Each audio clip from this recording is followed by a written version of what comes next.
Aporta cultura, diversidad y conocimiento del mundo. La cultura sempre surt de l'alteritat, saps? La cultura no se va desenvolupant d'activitats de fora que arriben y cambian algo. Nos aportan nuevas miras, también nuevas maneras de hacer cosas aquí que en su país o en cualquier sitio donde vengan, pues las hacen de otra manera y que a nosotros nos pueden ayudar a hacer cosas mejores.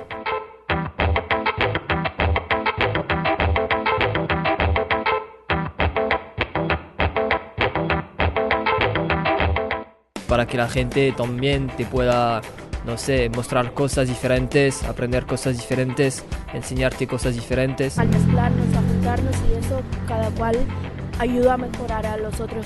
Creo que con el respeto, pues, podemos convivir todos juntos ya.